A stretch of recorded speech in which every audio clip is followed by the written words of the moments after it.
Hey, how you guys doing? So, I wanted to do one more video discussing about Squall Festival 2, and I was considering doing a video where I would kind of discuss, Squall Festival 2 versus Squall Festival All-Stars, but considering most of my audience is going to be playing Global anyways, I feel like it's too soon. And I was trying to say, like, well, what are the pros and cons? Well, the biggest con is, of course, it's Japan only, and that's going to be the biggest reason why most people won't play. So I figured, like, what's kind of the point? So I'm going to push that later until, when Global is actually a thing, or at least when it's about to be a thing. But we just know it's this year. So I'll shove that later. Instead, I want to do just a little lighter discussion. I don't know if I want to say review, maybe really informal review, and talk about my opinions of this game after it being out for a little while. And just seeing, how do I feel about this game in a nutshell? And what do I envision this game being for? So, let's start about more or less my feelings about this game. I was never really into Squall Festival. After a while, I kind of fell off of Squall Festival. It became quite an upkeep to maintain. And, you actually have to play the songs. And that, of course, is great for some people. They really do like playing that rhythm part of the game. And, that can definitely be fun. But once you get a lot more busy, especially like for me, I don't have a whole lot of time, or I don't care to play it so much because it takes a lot of time. If I'm waiting in line and I know I'm not doing anything for 5-10 minutes, sure, I'll pull this up and play it. But once I'm like home and I actually have some little free time, beyond doing stuff for like YouTube and just chilling, sometimes I don't always feel like playing this. But there are some good things I do like about this game. So, for example, the animated cards. It's like a live 2D and all. And, they can maybe do something a little bit more cool in the future. But this in itself is a nice upgrade for the game. And I do like that some of the themes that they have for each troop. It's a shame it's not every single girl like All-Stars have, which is pretty dang cool. But I do like the Aqua theme, probably the most. Now it's kind of been pretty nice. Ichigaku's not new, but it's just alright theme. But Aqua has been... This theme is kind of fun, honestly, to listen to, so that's the one I've been using the most. But, if you want, you can always just switch it very quickly. Just with these arrows that I figured out later. So I did idolize my sets, and that took a bit of effort, because I don't play a whole lot. And then we got Liela. And we got Muse. Muse is probably my second place on the things. But yeah, definitely mostly interested in this one. There are also other things I do like. I don't like my gacha luck, but yeah, I've only pulled 100 Ultra, which is Umi. But that's just me in gacha games. But some of the things I definitely do like is, of course, the songs. When you go to here, you get to see all the songs they have. Having 500 songs is really, really nice to have. And, on top of all difficulties, you have something to play for essentially forever. And it's great for people who just want to play a load lot. And just having songs for a bunch of the groups that get neglected is great. Especially like new groups that people aren't so well versed into. Having their songs here is a big way to get yourself immersed into it. And on top of that, they even have Squall Musical, which is great. And if you get overwhelmed with the amount of songs, you can just tell it, I don't know, what songs should I listen to? Here's some recommendations. These are popular songs, for example. Or, I don't know, just give me a random one. You can just click this and boom. New song for you to play that you haven't played yet, which is also really great. And if you can't find an event song, just click that button. And here is the event song, which, considering there's like 500 songs, that could be difficult to do. Speaking of the event, we can go to the event page. So the event page is here. And, well, probably my main complaint is how many points you need to do to get the ultra rare. And yes, I don't play that much. But, like, dear lord, I am nowhere near where I need to be. So, if you don't know, the rewards, it's, 100,000 to get an ultra rare? That's none of the story, my bad. So, if you go to here, you go slide down and show you the rewards. And 100,000 right there is where you can get the Chisato card. Yeah, I have like 10,000. Or 8,500. Like, I'm nowhere near that. And yes, I get it. I have stars I can go and play and get a lot more points quickly. Just that's a lot to do. And the main thing, especially in like All Stars, they have skip tickets. Yes, this game has skip tickets too, but on top of it, All Stars has autoplay, so it's fine, especially for someone who's a little more busy. They can just click autoplay, put the phone away, and come back in a few minutes and just keep doing that. So that they have the ability, especially if they're busy, to continue playing it and not actually have to sit there and actually tap, because you're not going to pass the song if you need to tap. So this is, for busier people, this game is definitely going to be worse overall, because you're not going to be able to get as many rewards. And All Stars, that's one of the big perks, especially for me, who's a little more busy. And yes, this game does have skip tickets, but it's very reminiscent of All Stars, where they were really, really not generous in terms of how many those they gave. And I did run out. Now I have so many, it's like, why is this even a thing, almost? But right now, in this game, they give you like one or something like every day. And it's like, just one? Like, I have like 100 LP every day, or whatever, how much you can recharge. And then average day, I can use like 30 or something. So I want to get one. It's kind of like, that's it. So you could definitely see that. I would hope there's a lot more, especially for someone who's busy. I'm just not going to get the rewards. I don't know. Maybe that's mostly just me. And I get, if you play, you should be rewarded for that. I'm lazy. Or at least, I don't want to spend the bullet effort getting into it. But that's probably one of my biggest complaints. And, you know, All Stars was like that too originally. So maybe over time they get more nice and they give out more skip tickets. That would help me a lot to play this game a lot more. By not playing it, I guess. But, you know, I definitely don't mind playing songs here and there. And, you know, I definitely think you should play the song first before you're able to skip it, just like All Stars. But that's definitely the one things that I'm definitely struggling. I know a lot of people have complained about this game feeling rushed and a little buggy. I have noticed a bit of the buggy parts, especially I've crashed a few times here and there. Especially like if you try Tap Store now, I think it just sends you the main menu. Before Event used to do that as well, and once in a while, every time I go to the menus, it gave me a pop-up saying an error.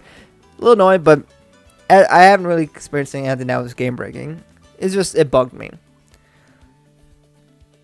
But yeah, that's more or less the main things of here. You know, they got the stories, nice and all, but it's in Japanese. I'm just gonna skip it because I don't really understand it.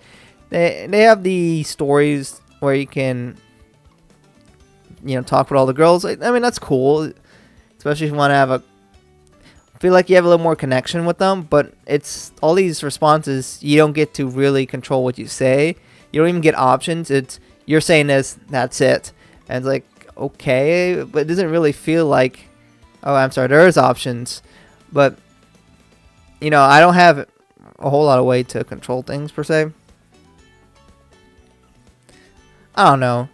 You know, it almost feels like it's not really that interactive, but I don't know, it's fine. You know, they got stickers. They changed the faces on the girl that's talking, which, hey, I appreciate that.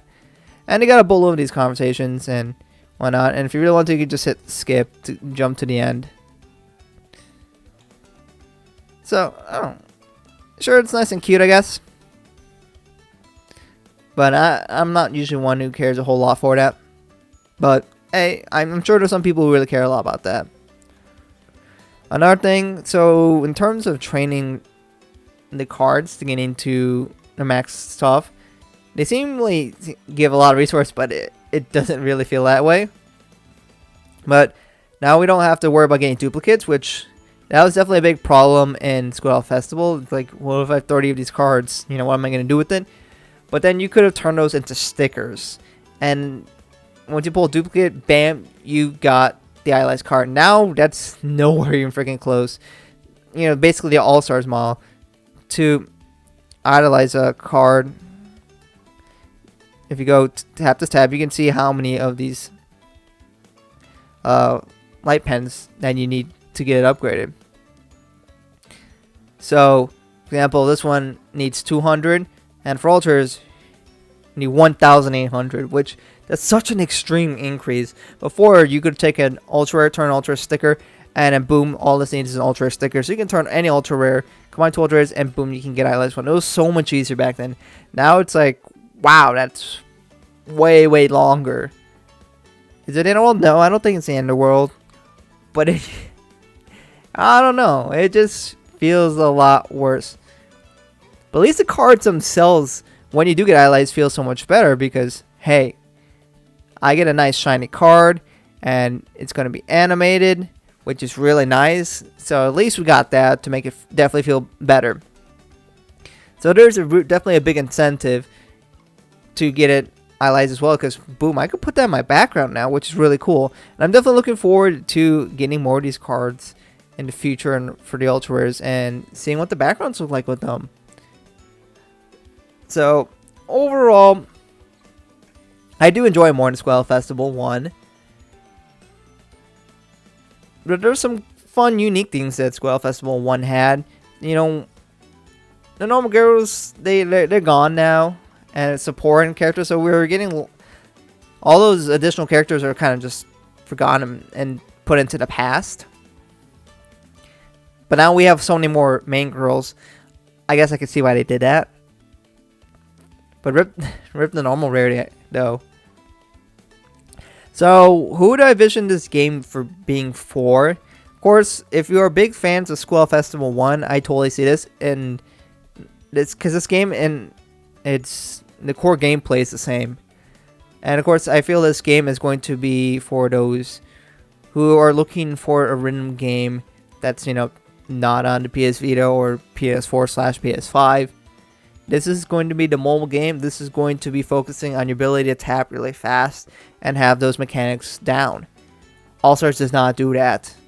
So they are different style of rhythm games. One focuses on really your team building and you spending some money potentially try to get the right cards. So that, and they have all those weird gimmicks and tricks to kind of mess with you and to force you to build teams certain ways for certain songs, and that's what All Stars does.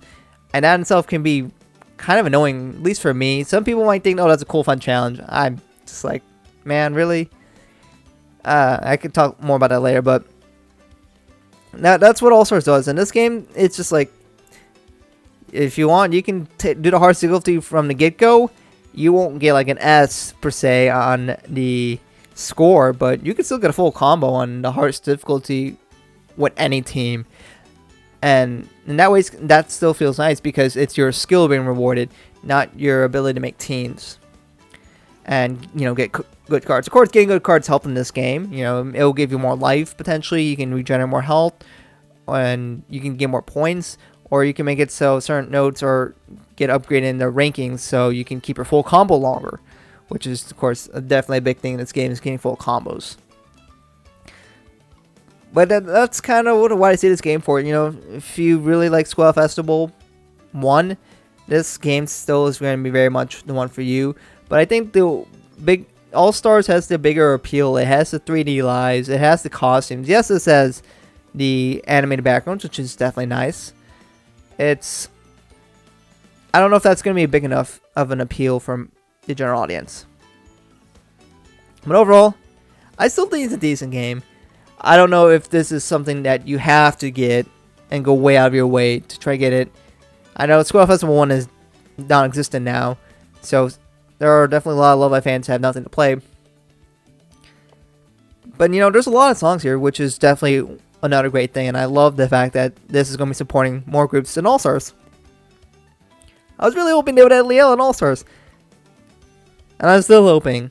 But this game is going to be supporting Liella, and at least some support for the other groups. And I know Dice is in here. That's great. They're definitely not getting cards, I'm pretty sure, but hey, there's something. So that's more or less my current feelings of it. I do play a little bit here and there, but not a whole lot. And you saw my ranking. I was like in 100,000th place. You know, I'm definitely not super dedicated to this game. I'll play a little bit here and there, but the only way I'm going to be playing my LP is if I get a bunch of skip tickets, really, honestly. I don't want to play 20 songs because that's how much I need to play. And by the time I do it, I'm going to level up again. And there's people like very low, like rank 200 or something. Like, dear Lord, I am not going to even dream of competing with that. Like, their life must be this game. Yep. It's still a fun game. It isn't really the one mainly for me. I'm still more of an all-stars person. Because all I gotta do is spend a few minutes every day, and I get it done. I get my dailies, I get my rewards, all good and dandy. That's perfect for me. Don't have a whole lot of time, but I could still get a good majority of what I need to do. This game, I cannot do that. I actually have to sit down for, I don't know, at least an hour maybe. And I don't know if I want to spend that much time. But yeah, that's my current feelings of the game. It's still fun, honestly. And there are things that I do like. And I definitely am excited to look and see what other animated backgrounds they get, or anime cards they get in the future. But anyways, let me know what you guys think about this in comments below, especially if you are one of the people that is playing this game. How do you feel about it? Are you happy? I know some people are not crazy happy. They feel like they say it's rushed and like, why did they have to do this? I mean, I'm pretty sure the main reason why is they want to do the 10th anniversary for Squall Festival. That's why they had to hit that date. But, you know, it is what it is. And hopefully they'll continue to improve on it. Well, let me know what you guys think about this game in the comments below. And hopefully we'll get the global version not too far in the future. And then I'll probably try to make a video where I compare the games in more detail and try to help people figure out what game they should focus on, or if they can only choose one, which one they should pick, depending on the situation. But anyways, thank you guys for watching, and hope to catch you guys in another video soon.